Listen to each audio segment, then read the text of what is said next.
Alrighty, ladies and gentlemen, Primetime CP23 here, back with my update of the Necromancer set bonuses for PTR patch 2.6 with the Necromancer beta test.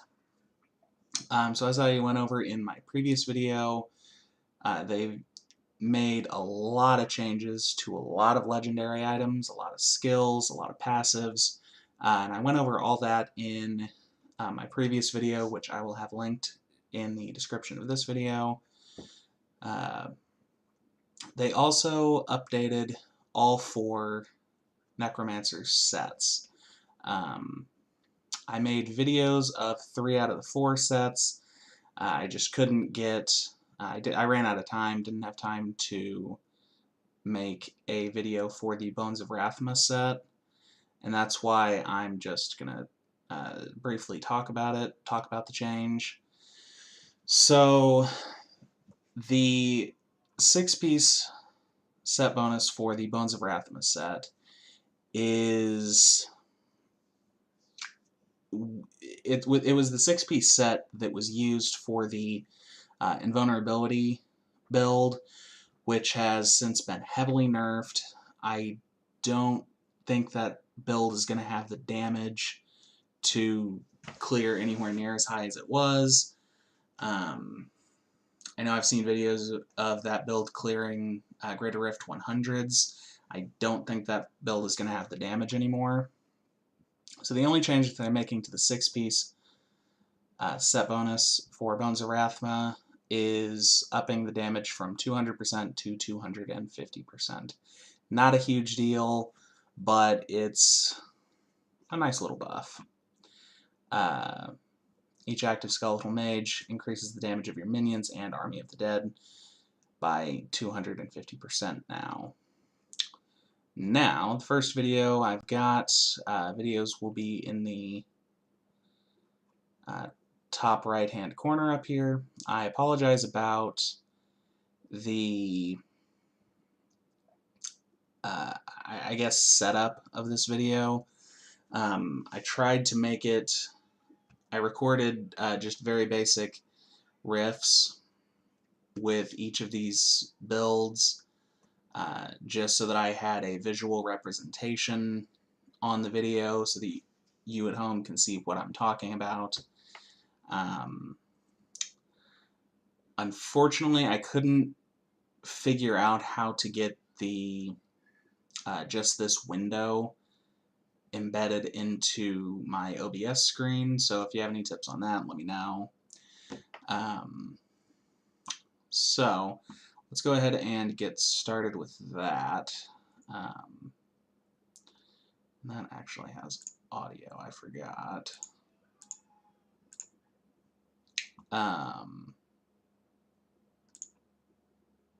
Anyway, so the 2- and 4-piece bonuses of the Grace of Venarius set remains the same. Bone Armor's damage increased by 1000%, and Bone Armor stacks are now refreshed. In addition, Bone Armor grants an additional 2% damage reduction per enemy hit. So, those 2 bonuses stay the same. The differences come in the 6-piece bonus, where the Bone Tornado that Bone Armor causes, the damage was increased from 375% to 750%. That 375% didn't really seem to do anything above about, I don't know, Torment 5 or 6. In the video that you're seeing up here, I was clearing a Torment 6 Nephilim Rift, and as you can see, I rarely even used my generator. It is a generator build that I made up, so I was rarely having to even use my generator because my minions and my Bone Tornado were dealing enough damage. So in addition to that, it's now 750%. It's a nice little buff. I don't know how high up that will actually matter. I assume that damage will start to be marginal, if anything, by about T10, but I'm not positive on that.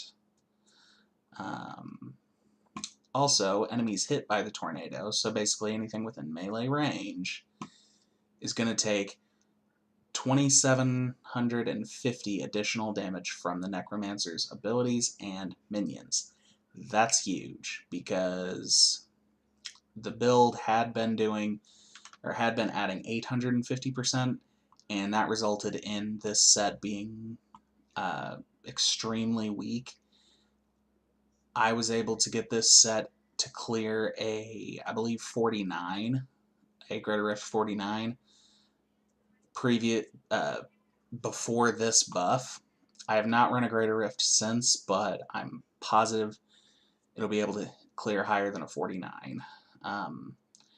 My guess is that that's going to allow this build to probably come pretty close to clearing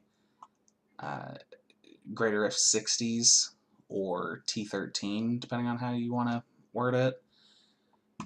So that's definitely a good thing.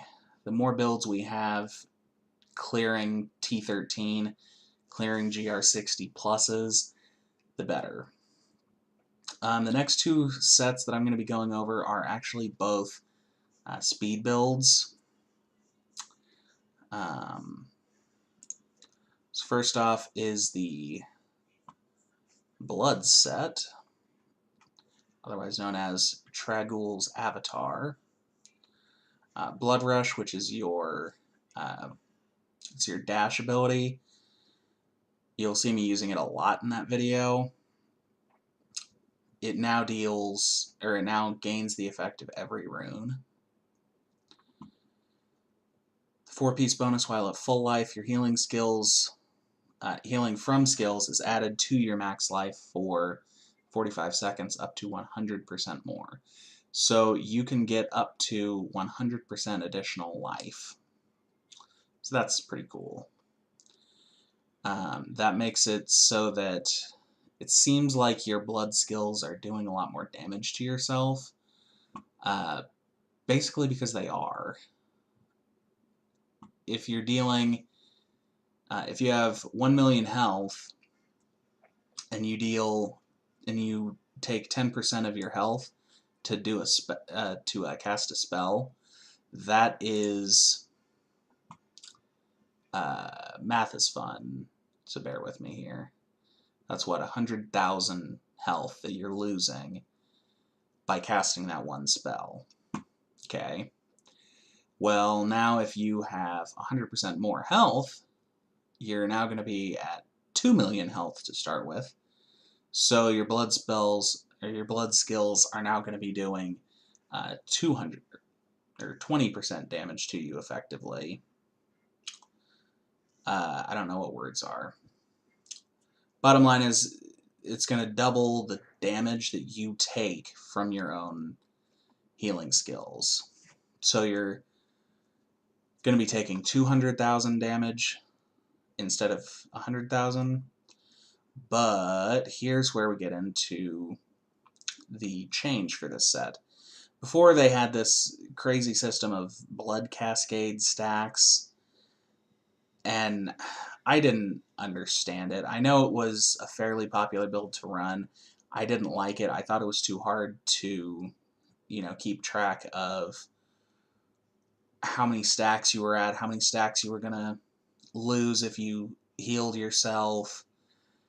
It was just a mess. It was just too confusing. Personally, I didn't like that build at all. So they actually changed it. So now, instead of having those blood cascade stacks, your blood skills, your life spending attacks, are now going to deal 3,300% additional damage. They're going to cost you twice as much life. So that means it's going to cost you about 400,000 health to cast one Blood Nova when you're at full 100% additional health. So That's pretty substantial. I think this build is going to end up being really good for about Torment 10 speed farming. Anything above that, I don't know that it's going to be able to effectively do. It might be able to push up into T11, T13 for greater rifts. But as far as speeds, I think about T10 is as high as it's going to be able to go. But I've been wrong before. I'm frequently wrong, actually. So in addition to your life-spending attacks dealing increased damage, your healing from skills is also increased by 100%. So you're going to deal more damage at the cost of more of your own health, but you're also going to be able to heal yourself more effectively. So I think it's a good trade-off. It gets rid of this confusing-ass blood cascade mechanic, which I hated, so I'm happy. And finally, we have the Pestilence Master Shroud set. This set, I think most people would agree, was the weakest set prior to these buffs. I don't know if this set bonus is actually enough. This buff to the set bonus, I don't know if it's actually enough, because you're gaining 2,000 additional percent damage on your empowered bone spears. Still just doesn't seem to be doing that much damage. From what I notice, you really do about as much damage with your corpse lances as you deal with your empowered bone spears. So I don't know that it's quite enough, but because several of the items that you use for this build were buffed, it does kind of balance things out a little bit. They also made the... I don't remember what the name of the item is. Let me scroll back up here and find it. Just bear with me here.